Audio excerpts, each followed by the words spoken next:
2016 batch में यहाँ पे एमटीएस ज्वाइन किए थे, जिनका प्रमोशन अब टीए में हो गए हैं। इसके लिए इन्हें बहुत बहुत बधाई। और अब आपको इनका जो डिपार्टमेंट का एक्सपीरियंस रहा है 16 से 23 7 ईयर का, उनके बारे में ये बताएंगे। तो आप उन्हीं से जानिए जो इस डिपार्टमेंट में कैसे क्या वर्क प्रोफाइल रहा है, क्या कैसे काम करना पड़ता है क्या, और आगे आप सुनिए। बहुत बहुत बधाई सर आपको। आप इस विभाग में कब से हैं? 2016 से। कुछ बताइए इस विभाग के बारे में। विभाग के बारे में 2016 और अब में तो बहुत ज़्यादा अंतर तो है नहीं। इसके पहले जो था, मतलब 2016 के पहले, अगर उसके पहले का देखा जाए तो कुछ बहुत ज़्यादा ही अंतर हो गया, क्योंकि पहले सारा काम जो रहता था वो हाथों से होता था, अब तो टोटल कंप्यूटर से होता है। हर चीज़ जैसे नोटिस वगैरह भेजना जो भी है काम, अभी ज़्यादा करके सब ऑनलाइन हो गया है, तो नोटिस जो है सब कंप्यूटर थ्रू ही जाता है। हाथ वर्किंग पूरा ख़त्म ही हो गया है फिलहाल। 99% ख़त्म हो गया, 90 क्या 100% ही ख़त्म हो चुका है। अच्छा, दूसरा सवाल आपसे ये है, एमटीएस का वर्क प्रोफाइल क्या है? एमटीएस का तो वैसे कुछ खास है नहीं, सिर्फ यही है कि ऑफिसर, जिस ऑफिसर के पास में आपकी ड्यूटी लगी है, उसका जो भी पेपर है वो एक ऑफिसर से दूसरे ऑफिसर के लिए लेके जाना पड़ता है। लेकिन यहाँ पर डिपार्टमेंट में ऐसा है कि कुछ जैसे कि चाय बनाना हो गया, पानी देना हो गया साहब को, या फिर मान लो उनका खाना लगाना हो गया, ये सब काम भी करना पड़ता है। वो है नहीं, लेकिन वो काम एक्चुअली करना पड़ता है। जी। मेनली तो यही सब काम है सर। हाँ। अच्छा, एक सवाल ये है सर, जो ऑफिसर से क्या ऑफिसर अपना निजी वर्क भी करवाते हैं? नहीं, कोई खास नहीं। निजी वर्क बोल दे तो ऐसे ही कुछ छोटा मोटा, जैसे कि अगर मान लो कुछ बाहर से लाना है, जैसे उनकी दवा वगैरह हो गई या कुछ ऐसा हो गया, तो ये छोटे मोटे ही रहते, बाकी कुछ ऐसा हार्ड वर्क रहता नहीं। या कभी कुछ घर पे कोई चीज़ मिसप्लेस हो गई, तो यही सब छोटे मोटे रहते हैं। और इसके लिए क्या स्टाफ को, कर्मचारी को प्रेशर भी दिया जाता है क्या, नहीं करना ही पड़ेगा? नहीं, अगर नहीं ये सब चीज़ें नहीं करना है तो नहीं करो, लेकिन इतना है कि भाई जैसे आपका और फिर ऑफिसर के संबंध थोड़े ख़राब हो जाते हैं, ट्रेनिंग अच्छी नहीं बन पाती। हाँ, ट्रेनिंग अच्छी नहीं होती है। नेक्स्ट सवाल आपसे यही है, जो ऑफिसर से ट्रेनिंग अच्छी कैसे बनाए? अब यही है, क्योंकि आपका 6-7 साल का एक्सपीरियंस है। हाँ, तो ऑफिसर से ट्रेनिंग बनना जरूरी रहता है कर्मचारी को। अब यही है कि भाई छोटे मोटे जो, जैसे अभी चाय बनाना हो गया, चाय बनाना मतलब सिर्फ पानी गर्म करना होता है, पानी गर्म करके डिप डाल के कप उनके सामने रख दो, फिर पी लेते हैं। दूसरा है प्लेट लगाने बोले तो प्लेट अपना डिश निकाल के टेबल पे रख दो, अपना खाना वगैरह निकाल के खा लेते हैं। प्लेटें भी धोनी पड़ती है, अगर आपको नहीं पसंद है तो फिर आप आदमी रख सकते हो 200-300 रुपया बाहर से रख के। यही ट्यूनिंग है। हाँ, लेकिन आप अगर काम के लिए, कोई भी काम के लिए मना करोगे तो यही होगा कि भाई आपका रिलेशन खराब हो जाएगा। हाँ, थोड़ा सा मतलब मैनेज करना पड़ता है। करना पड़ता है। जी। क्या ऑफिसर, इस विभाग में यूनियन की भी कोई भूमिका है? जैसे कि आपने ऑफिसर से आपका ट्रेनिंग अच्छी नहीं बनी, तो आपका कोई है जो सहयोग दे? नहीं, यूनियन सपोर्ट करता है ना। अगर आपको काम नहीं करना और आपके ऊपर ऑफिसर ज़्यादा प्रेशर कर रहे तो आप यूनियन में जा सकते हो। यूनियन आपको फुल सपोर्ट करेगा। वो सपोर्ट करते हैं? हाँ, पूरा सपोर्ट करते हैं। सर, नए जो भर्ती करके आते हैं, जो भी नए भर्ती से जो भी कर्मचारी आते हैं यहाँ पे, उन्हें आप क्या बताना चाहेंगे? आप अपने एक्सपीरियंस के अकॉर्डिंग उन्हें क्या, कैसे व्यवहार करना चाहिए ऑफिसर के साथ, और थोड़ा पेशेंस भी रखना चाहिए या नहीं रखना चाहिए, इन सब के बारे में आप थोड़ा डिटेल में बता दीजिए। सिर्फ ऑफिसर से, ऑफिसर या स्टाफ कलीग जो भी हैं, सबसे व्यवहार कैसे बनाएं? देखिए वैसे तो, क्योंकि वो पहले जो हैं, पहले वो एक स्टूडेंट रहते हैं, उसके बाद वो डिपार्टमेंट में आते हैं, उसको उससे पहले कुछ जानकारी रहता नहीं है, और नए आते हैं यहाँ पे, वो किससे कैसे बात करें उन्हें जानना जरूरी रहता है। तो इसके बारे में आप थोड़ा बता दीजिए, जो नए भर्ती से आएंगे उन्हें कुछ इन चीज़ों के बारे में जानकारी रहे पहले से। वैसे अपने डिपार्टमेंट में तो ज़्यादा करके हिंदी ही चलता है, लेकिन आपको अगर किसी और लैंग्वेज में इंग्लिश वगैरह भी बात करना है तो कर सकते हो। दूसरी चीज़ है कि बॉम्बे जो है ये लोगों के, नए लोगों के लिए तो बहुत ही अच्छा है। यहाँ पर भेदभाव किसी भी तरीके का नहीं होता। आपको उल्टा यहाँ पर सपोर्ट करते हैं, बस सिर्फ ये है कि आप किसी काम के लिए मना मत कीजिए। आप अगर रूल बताने जाओगे तो फिर वो भी रूल बताएंगे। बिल्कुल बिल्कुल जी। मतलब कोऑपरेट करना चाहिए। हाँ, एक दूसरे कोऑपरेट करो एक दूसरे को। यहाँ पर ऐसा है कि मतलब किसी के ऊपर ज़्यादा ये जब जोर जबरदस्ती कोई किसी के ऊपर कर नहीं सकता और कोई करता भी नहीं है।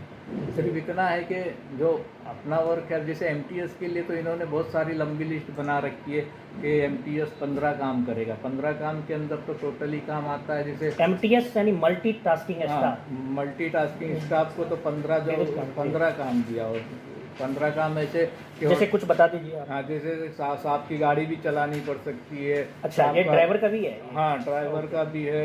और प्लस आपको रूम में झाड़ू भी मारना है, टेबल भी पोंछना है। नहीं तो इसके लिए तो अवसर यानी प्राइवेट वाले हायर किए हुए हैं ना? वो है, लेकिन हम वो रूल में ऐसा लिखा हुआ है। अच्छा, रूल में है ऐसा? रूल में ऐसा लिखा हुआ है कि ये सब सारे काम आपके हैं। बेल देखनी है आपको ऑफिसर की। दूसरा है चाय वाय का तो नहीं लिखा हुआ है, बाकी ये सब काम लिखे हुए हैं रूल के हिसाब से देखा जाए। लेकिन ये सब काम कोई करवाता नहीं है प्रेजेंट में, ऐसा नहीं चल रहा है। नहीं, सब कुछ नहीं चलता ये जो है। हाँ, स्वीपर का जो भी है, हाँ। ये तो मैं जब से हूँ तब से देख रहा हूँ बाहर से ही एक्सटर्नल। नहीं, ये तो स्टार्ट से स्वीपर अलग ही पोस्ट है। लेकिन जब एमटीएस का जब नया रिक्रूटमेंट स्टार्ट किया ना, तो उसके अंदर ये 15 टोटली काम दिया हुआ। जैसे कि फाइल नोटिस सर्वर भी हमारे डिपार्टमेंट में है, इंस्पेक्टर भी है। लेकिन क्या है, अगर वो लोग नहीं रहे तो उनकी जगह पे हम ही को भेजेंगे कि ये नोटिस तुम लेके जाओ या ये फाइल तुम लेके जाओ, फला जगह देकर आओ। ये सब चीज़ें होती हैं। हाँ, एमटीएस से नोटिस सर्वर तो एमटीएस से ही प्रमोशन होके बनता है ना? हाँ, तो एक प्रमोशन जो है एमटीएस से नोटिस सर्वर में जाएगा। हाँ। नोटिस सर्वर कौन बनेगा? एमटीएस बनेगा, जो टाइपिंग पास क्वालिफाई नहीं करेगा। हाँ, जो टाइपिंग टेस्ट पास नहीं करेगा वो नोटिस सर्वर बनेगा। ओके, और जो टाइपिंग क्वालिफाई करेगा वो टीए बने, डायरेक्ट टीए बनेगा। डायरेक्ट टीए बनेगा। अच्छा, एमटीएस से नोटिस सर्वर जो है, नोटिस सर्वर लेवल 3 का पोस्ट होता है। हाँ, और टीए लेवल 4 का? नहीं, टीए, हाँ, टीए 4 का होता है। टीए लेवल 4 का होता है। एमटीएस से नोटिस सर्वर बनने में कितने साल लगते हैं? 3-4 साल, क्योंकि उसके लिए वैकेंसी रहती है। 3-4 साल में दे देते हैं। अच्छा, और एमटीएस से टीए बनने में? और उसको 5 साल का क्राइटेरिया लगाया हुआ। अभी न्यू सर्कुलर जो आया उसके लिए तो 10 साल बोल रहे हैं। अभी तो पता नहीं, यहाँ से कुछ ऑर्डर निकला नहीं है। दिल्ली से तो आया है 10 साल का। फिलहाल तो अभी 5 साल का क्राइटेरिया लगा हुआ है कि 5 साल कंप्लीट होने के बाद में ही आप टाइपिंग टेस्ट कभी भी पास करो, लेकिन 5 साल के बाद में ही एलिजिबल होगी टीए के लिए। अच्छा, टाइपिंग आप ज्वाइन किए, जो बंदे अभी ज्वाइन किए हैं 2023 में, अभी भी ज्वाइनिंग चल रहा था। हाँ, तो जो ज्वाइन किए हैं, क्या अभी जो एग्ज़ाम होगा अपने डिपार्टमेंट में 2023 में, क्या उसमें वो बैठ सकते हैं? हाँ, बैठ सकते हैं। और वो टाइपिंग क्वालिफाई कर सकते हैं। लेकिन उनका प्रमोशन 5 साल के बाद में होगा। 5 साल बाद ही है। हाँ, उसे कोई फाइनेंशियल बेनिफिट मिलेगा? कुछ नहीं मिलेगा। कुछ नहीं मिलेगा, जैसे इंक्रीमेंट? नहीं, कुछ नहीं। ऐसा कुछ प्रमोशन होगा तो ही मिलेगा उसके लिए। और प्रमोशन के लिए वैकेंसी रहना चाहिए? वैकेंसी, हाँ, वैकेंसी रहनी चाहिए। आपका तो 2022 में हुआ है ना? चलिए, आपको टीए बनने पे बहुत बहुत बधाई। और अब आप दूसरा जो प्रॉब्लम आता है, जो बच्चे बाहर से आते हैं उन्हें रहने में यहाँ पे बहुत प्रॉब्लम होता है। हाँ, रहने की तो प्रॉब्लम है। यहाँ बहुत दूर दूर से लोग आते, ट्रेवलिंग करते हैं। लोग तो पूना से, नासिक से भी ऑफिस आते हैं, ऐसा नहीं है। लेकिन क्या है, नई जगह तो कितना भी बोलते हैं ना, इंटेलिजेंट आदमी रहेगा नई जगह तो उसको थोड़ी बहुत तकलीफ तो होती है। मेनली सर मेरा ये सवाल है, जो एमटीएस आते हैं, ज्वाइन करते हैं, उनका सैलरी तो कम रहता है। लेकिन अब अपना जो ऑफिस है, सभी ऑफिस रईस इलाके में, वहाँ पे रहना पॉसिबल नहीं है। तो उन्हें कहाँ पे रहना चाहिए? और स्टार्टिंग में जो वो आते हैं, क्या उन्हें पीजी में रहना चाहिए या कोई ऐसे एरिया में रहना चाहिए? उन्हें कैसे व्यवहार करना चाहिए? क्योंकि आते आते वो डायरेक्ट आ जाते हैं, फिर जो लोकल में चढ़ते हैं तो पता चलता है उसका ट्रेनिंग नहीं बन पाता है। नहीं बन पाता है। इसके बारे में आप बताइए। देखिए, रहने के लिए तो जितना सिटी के अंदर आओगे तो उतना तो बजट आपका हाई जाएगा, और वो हमारी पेमेंट के अंदर जमता नहीं है जी। थोड़ा शहर के बाहर निकलेंगे तो हमारे बजट में भी आ जाता है, और आने जाने में थोड़ी बहुत दिक्कत तो होती है भीड़ की वजह से लोकल में, क्योंकि यहाँ की जो जीवन रेखा है जिसको लाइफ लाइन बोलते हैं वो लोकल ही है। जी तो लोकल से ही हम लोग टाइम से कहीं भी पहुँच सकते हैं, तो हाँ उसके अंदर थोड़ी भीड़ तो होती है। वो थोड़ा सोच समझ कर ही करना चाहिए, थोड़ी इंक्वायरी करके, थोड़ा अपना दिमाग लेके, थोड़ा अपने जो कलीग है या ऑफिस वर्कर है उनसे थोड़ी जानकारी लेके, आप जिस लाइन में रह रहे हो वो आपको हेल्प करेंगे उस चीज़ के लिए, वो हिसाब से आप आने जाने का रास्ता खोज सकते हो। क्या, क्योंकि ये महाराष्ट्र है, आप महाराष्ट्र में 7 ईयर से वर्क कर रहे हैं, आप यहाँ पे ये बताइए क्योंकि जो आएंगे दूसरे लैंग्वेज के, तो यहाँ पे रीजनल लैंग्वेज, क्षेत्रीय भाषा जो है, इसको लेकर के कोई प्रॉब्लम तो नहीं होगा उन्हें? नहीं। और अगर प्रॉब्लम होगा फिर उसे ये कैसे टैकल करें? नहीं, बॉम्बे में यही तो चीज़ है कि यहाँ पर जो बाहर लोगों को तो सपोर्ट बहुत अच्छा मिलता है। यहाँ की लैंग्वेज भी ना हिंदी है, ना इंग्लिश है, ना मराठी है। यहाँ पर तो टपोरी हिंदी चलती है, शुद्ध हिंदी भी नहीं चलती है। टपोरी हिंदी मतलब ये कैसा? टपोरी हिंदी जो अब मैं बोल रहा हूँ समझ लो, यही एक लैंग्वेज है यहाँ की। इसी तरह की भाषा यहाँ पर बोली जाती है जो आपको हिंदी ही लगेगी, लेकिन हिंदी इसमें से आपको ऐसे कुछ वर्ड्स रहेंगे जो समझ में नहीं आएंगे, लेकिन 99% तो आप समझ ही जाओगे। 1% ऐसी हिंदी है ये जो टपोरी लैंग्वेज बोलते हैं, इसको जो समझ में नहीं आती है।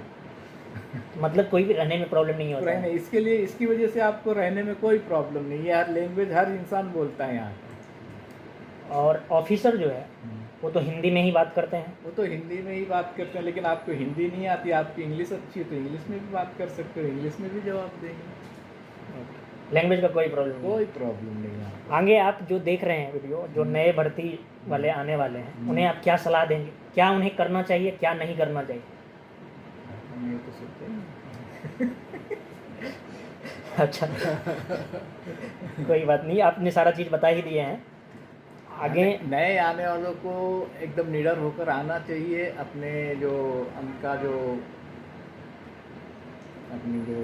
बोली भाषा होती है, मतलब क्या बोलते हैं, डिसिप्लिन में रहना चाहिए, किसी से ज़्यादा उलझना चाहिए, क्योंकि बॉम्बे जो है ये भाग दौड़ की दुनिया है। यहाँ पर कोई किसी को देखता नहीं, अगर कोई इंसान गिर भी जाता है तो बस खाली इतना देखते हैं क्या हुआ करके और अपना आगे बढ़ जाते हैं। जी तो यहाँ पर कोई किसी के ऊपर इतना ध्यान नहीं देता है कि क्या हो रहा है यहाँ पर। पेशेंस रखना चाहिए। हाँ, पेशेंस रखना चाहिए। और ये भी 3-4 साल, क्योंकि 3-4 साल के बाद में तो तुम खुद ही सेटल हो जाएंगे और उन्हें सारा एक्सपीरियंस मिल जाएगा, और साथ साथ सैलरी भी बढ़ जाएगा ना। कहाँ पे लेवल 1 पे रहता है एमटीएस, लेकिन उन्हें डायरेक्ट टीए बनेगा, लेवल 4 पे जाएगा, 4 पे चला जाएगा, सैलरी भी अच्छी खासी हो जाएगी, बढ़ जाएगी अच्छी खासी। क्योंकि अभी जो है एमटीएस का सैलरी जो बन रहा है 25-27 हाँ 25-26 के आसपास जा रहा है। टीए का अभी कितने जा रहा है? अभी आप नए बने हैं, आपका सैलरी स्लिप आया 45 के ऊपर जा रहा है, तो इसलिए सैलरी में भी इजाफा हो जाता है, फिर प्रॉब्लम नहीं आता। डबल के हिसाब डबल हो जाता है, समझ डबल हो जाता है, लेवल 1 से डायरेक्ट लेवल 4 पे जाएगा। तो बहुत बड़ा अपॉर्चुनिटी है ये। वो भी अपने डिपार्टमेंट में ये अपने डिपार्टमेंट में, उसके बाद अपने डिपार्टमेंट में और खूबी है कि इसके बाद में प्रमोशन भी फटाफट मिल जाता है, जल्दी मिल जाता है। टीए के बाद सीनियर टीए, इंस्पेक्टर, या नहीं तो ओएस 2 साल में, 3 साल में, क्या 1 साल में भी मिल जाता है। आगे के लिए कोई प्रॉब्लम ही नहीं है, बस आपको एग्ज़ाम पास करते जाना है। चलिए ठीक है, आपको बहुत बहुत धन्यवाद अपना व्यू देने के लिए। धन्यवाद। चलिए ठीक है, मिलते हैं फिर।